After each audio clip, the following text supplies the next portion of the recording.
नमस्कार मंडळी. तर माझ्या किचनमध्ये आपल्या सगळ्यांचं खूप खूप स्वागत आहे. तर आता व्हिडिओ पाहून आपल्याला समजलंच असेल की आज आपण काय बनवणार आहोत. तर आपल्या लहान मुलांसाठी आणि मोठ्यांसाठी प्रत्येकांचा आवडता विषय असतो मॅगी. त्याला कोणीच नाही म्हणत नाही. आणि बाहेरची अनहेल्दी मॅगी जी असते ती कशी बनते ह्याची प्रोसेस तर आपल्याला माहीतच असेल. तर मी आज जे मॅगी बनवणार आहे ती आपली चपात्या करून जे कणिक वगैरे राहिलेले असते आपले, तर त्या कणकेपासून मी आज नूडल्स बनवणार आहे आणि त्याच्यापासून मॅगी बनवणार आहे. तर मी कणिक घेतलेले आहे जे आपल्याकडे शिल्लक असते किंवा तुम्ही तयार करून घेऊ शकता.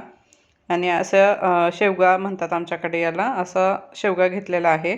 आणि त्याच्यामध्ये आपण ज्या शेव पाडतो त्यातला मीडियम कलरचा मीडियम आकाराचा जो साचा आहे तो घेतलेला आहे मी. त्याच्यातून आपण जे नूडल्स आहे ते पाडणार आहोत.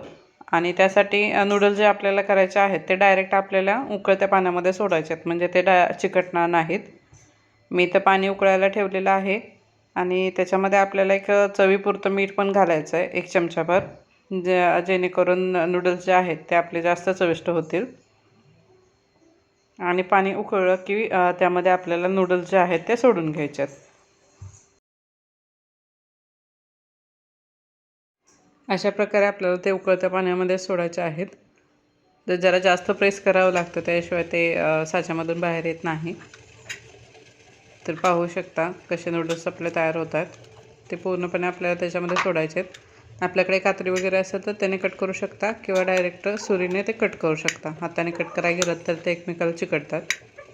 त्यामुळे अशा प्रकारे आपल्याला कट करून घ्यायचे आहेत. चला, तर अशा प्रकारे सर्व नूडल्स त्याच्यामध्ये सोडायचे आहेत. आणि पाणी उकळत असल्यामुळे ते चिकटत नाहीत एकमेकाला. तर मी दोन्ही वेळेस थोडे थोडे सोडून घेतलेत. पाहू शकता कसे सुटसुटीत झालेत ते.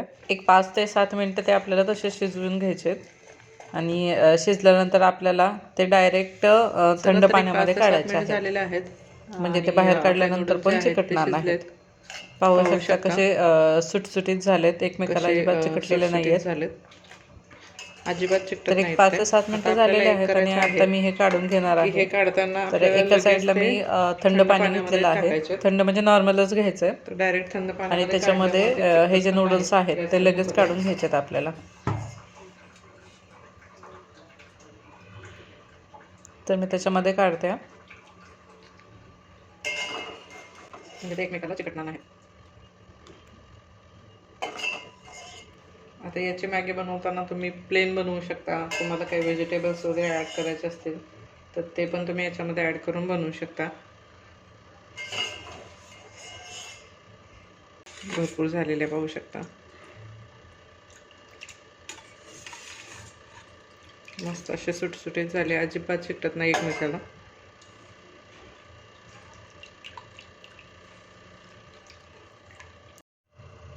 हे जास्त वेळ पण थंड पाण्यात नाही ठेवायचे. एकदा थंड झाले की आपल्याला पटकन काढून घ्यायचे.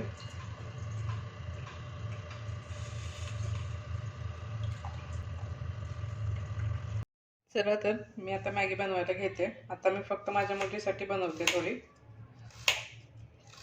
त्यामुळे मी थोडेच व्हेजिटेबल घेणार आहे.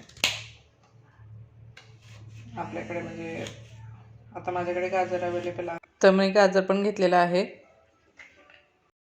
इथे माझ्याकडे थोडेसे मटार पण आहेत, ते पण मी घेतलेत. कांदा पण मी चिरून घेणार आहे आणि कोथिंबीर आहे.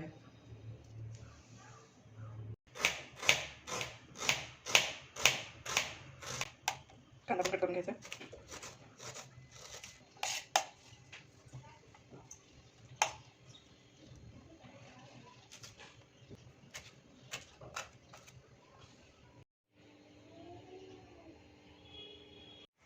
चला, तर आपण मॅगी करायला घेऊयात. तर त्याच्यासाठी मी इथं पॅनमध्ये थोडंसं तेल घेतलेलं आहे.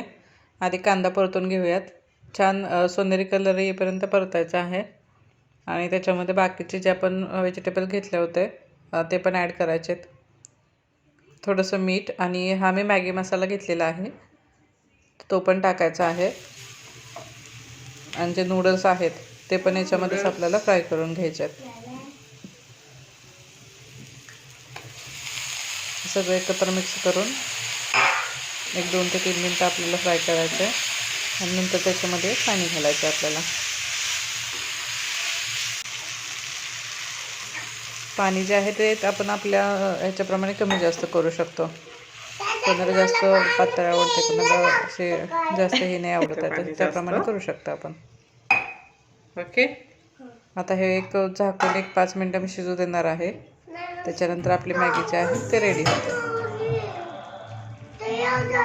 पाहू शकता छान कलर आलेला आहे आणि एकदम बाहेर जशी मॅगी आणतो आपण सेम तशीच टेस्टला पण लागते आणि हेल्दी पण आहे. सगळ्यात महत्त्वाचं की हेल्दी आहे. मुलांना, लहान मुलांना बाहेरचं काही देण्यापेक्षा आपण घरीच बनवून दिलेलं कधीही चांगलंच. सगळ्यात महत्त्वाचं थोडीशी कोथिंबीर गेलीच पाहिजे. चला तर आपली मॅगी रेडी आहे. व्हिडिओ आवडला तर लाईक, शेअर आणि सबस्क्राईब नक्की करा.